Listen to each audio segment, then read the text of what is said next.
I'm Melissa Scatena with Scattered Solutions, and today we're going to be talking about how to reduce digital distractions while learning from home. So parents, educators, come listen along as we talk about different ways to make your fall homeschooling a success. Melissa, it's so good to have you here today. Thank you. You've got 3 tips. Now, first of all, you started your company. You've got about 35 teachers all over, and you're an online-based company. So pre-COVID, you were online anyways. What's it like to run an online tutoring school that supports kids? It is an amazing thing to have right now to be able to support parents, families, help other educators, help other schools navigate the confusion that is starting online learning in the middle of a pandemic. So I think that's a place we've been able to help. But also, as you can imagine, it's been a little bit crazy, and we're just trying our best to be able to support all families despite all of the different circumstances. That's awesome. So now you have 3 tips for us, for families. If you're listening right now, you know that smartsocial.com's mission is to keep students safe on social media so they can someday shine online. That's kind of Melissa's goal as well, too.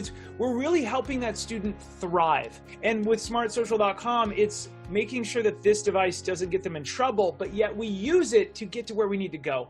It's all about a purpose instead of a pastime online, and we want to make sure that we get you where you need to go. Tip number 1 you have is all about a quiet place. Teach us what you mean by that. Yeah, and I love what you said about having a purpose, because especially being enthralled into this learning world, we've been talking so much about positive screen time with our kids, and now we're telling them, oh, you're going to be on screens all day. So I think trying to help them navigate that divide, and that first comes with setting boundaries, and a piece of that is physical space. So we are used to our children playing maybe on their phones or their tablets, a TV or video games in their bedroom or on the couch at the kitchen table. So being able to have them separate that in their minds, it's now, yes, you're still on your tablet or computer, but now it's for school. So I think a big piece of that is going to start with setting up a quiet space that you've built with your child to intentionally be used for online learning. So they know, when I come to this desk, when I come to this space in my bedroom, in my kitchen, wherever you're able to make it, this is a space dedicated just to online learning. Yeah, so to minimize distractions and choose that area and stick to it. I love that. Okay, so that's tip 1. Your suggestion number 2 is choose functional furniture. Can you describe that for us? Definitely. So I think something to keep in mind is we are making that differentiation for kids, but we still want them to be comfortable. We know how kids can be if we're making them sit in a space that maybe is not comfortable for long periods of time. So choosing furniture that makes sense for your individual child, that makes them comfortable and able to be their best selves in school for the full day. So that might be setting up a desk in your home if you're able to, or if you're not, finding a lap desk or a comfortable table and chair, and just being able to use that differentiation and trying to avoid sitting on the floor or sitting on the couch when possible. Yeah, and parents, you can relate to this, because I know a lot of parents are working from home from time to time now. COVID, it changed the world. And I was just talking to a friend yesterday about this, when we show up and we shower, we put a nice shirt on and we're ready to go. What does it do? It changes our mental, we show up internally and externally, right? And what you're saying about don't let your kids slouch on the couch,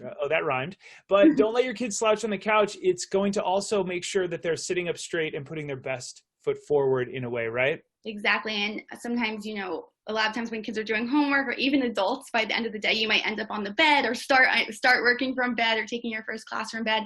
And I think what you said about getting dressed and making that mental mindset, just like you would be going into school, that you're going into school in your home, will definitely help with that. Absolutely. So important. Okay. Your technique number 3, suggestion number 3 is reserve space for a calendar and a to-do list. Walk us through a couple tips there, and then what that's going to do for your kids. Definitely. So I think one of the first things to keep in mind is we do want our kids to have their phones out of sight during school time. I think as much as we wish they could control themselves, it's just easier out of sight, out of mind. However, a lot of students do rely on their phone for push notifications or reminders and things like that. So when possible, if we can give physical to-do lists, physical planners, and physical calendars, that will really help with avoiding that need to open another tab on the computer, get a push notification, or reach for their phone. If we can really just make it so they have that one tab, which is the Zoom or whatever they need for school, open, and everything else can be away because they have physical copies. That also helps with, fidgeting or anything else a kid might want to do, whether they want to physically write notes or physically check off their to-do list for homework. It's just a good, helpful way to have those physical products available so they don't need to depend on the digital products.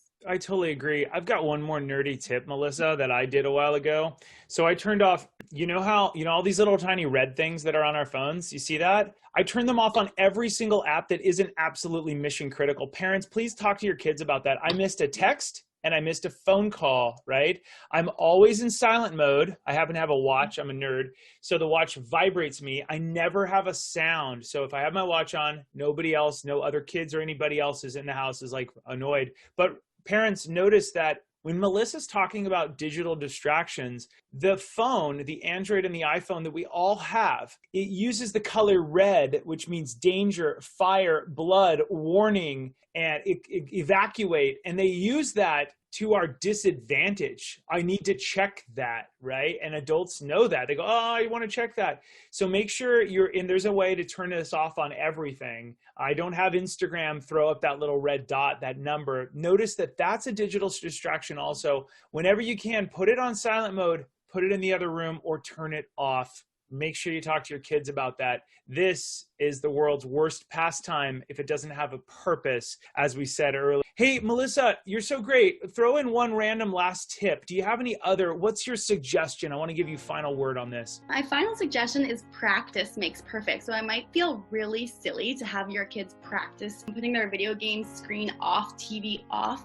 during the day when there's not school. But I think that is one of the most crucial things we found as parents and teachers is that actually practicing and building those habits prior to the moment they have to start. And of course, some people are already starting school right now, but it is something you can do on the weekends. Have them playing outside, having them do something else where they're not on their phone or any digital device for a certain period of time that they can get used to not doing exactly what you said, checking that notification right away, and it will help to eventually, hopefully, build that habit on its own. That's awesome. Thank you so much, Melissa. Parents and educators, no matter where you're at, we have some amazing free webinars for you. We have a parenting webinar that is all about the hidden features of TikTok, Snapchat, Instagram, iPhones, Androids, and Netflix that you need to know to keep your kids safe. We teach you all the behind-the-scenes stuff that predators do not want you to know and that the big apps do not want you to know in less than 60 minutes. I lead it live.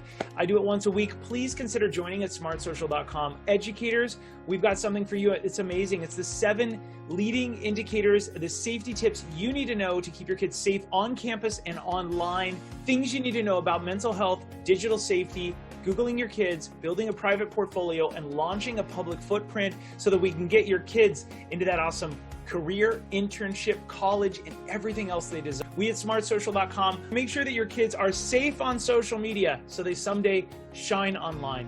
We're so proud to have all of our greats, especially Melissa here today, live from the other side of the country. And no matter what you're doing out there, parents, please rate, subscribe, and review so we can reach more parents. And number 2, remember to keep it light, bright, and polite because your kids are always watching.